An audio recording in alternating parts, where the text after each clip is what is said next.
Баршаңызға сәлем. Бүгін сіздермен дәмі өте керемет шығатын түрік тағамы маклубе дайындайтын боламыз. Видеоны міндетті түрде соңына дейін қараңыздар. Ең алдымен қызып тұрған майымызды кабачокты екі жағынан қызартып қуырып аламыз.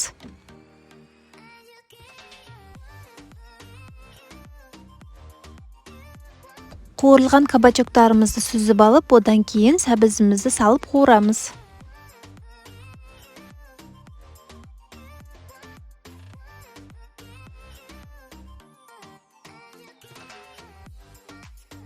Ең соңынан картоптарымызды қызартып қуырамыз.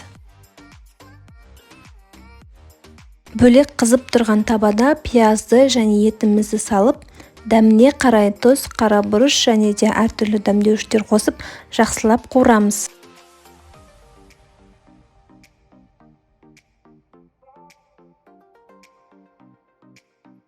Бетін жауып, баяу отта жарты сағаттай бұқтырамыз. Енді қазанға сұйық май құйып, күрішті жақсылап жуып алып, сұйық майда қуырып аламыз.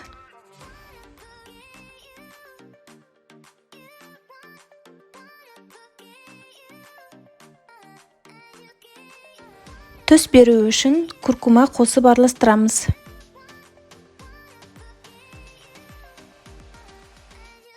Үстінен су құямыз. Суымыз 2 сантиметрдей болуы қажет.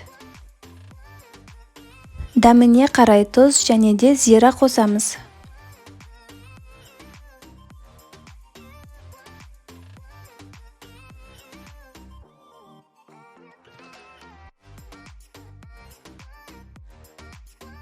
Араластырып, бетін жауып, баяу отта толықтай күрішіміз піскенше бұқтырамыз.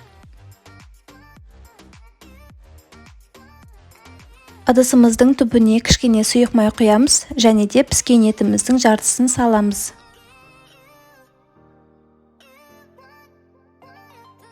Сәбізімізді, кабачки және де картопымызды слой-слой етіп орналастырып шығамыз.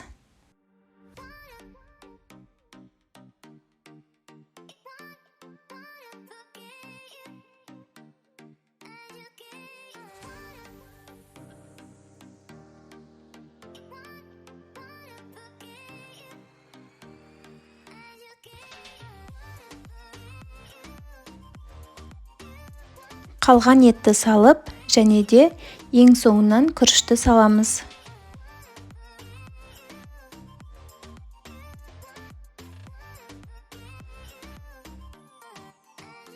Ет піскен ыдысымызға кішкене су құйып, күріштің бетіне құйып жібереміз. Баяу отта 30 минуттай толықтай піскенше бұқтырамыз. Дайын болған маклубемізді үлкендеу ыдысқа ақырын аударамыз.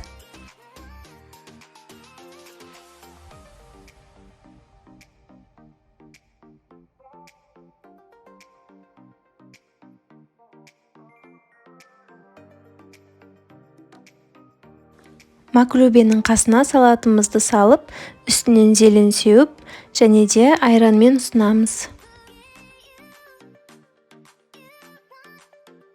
Баршаңызға ас болсын, дайындап көріңіздер, және де менің каналыма тіркелуді ұмытпаңыздар.